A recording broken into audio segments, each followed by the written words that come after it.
The ship of the desert, the humble camel. Camels with their humped backs and long legs are native to arid regions like the Middle East and Africa. But did you know their humps store fat instead of water? This provides energy when food is scarce. Camels have two types, dromedary and Bactrian. Dromedaries sport a single hump, while Bactrians boast a pair.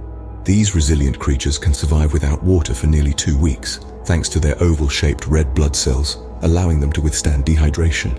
Their thick lashes and sealable nostrils protect against desert dust. A camel's lifespan?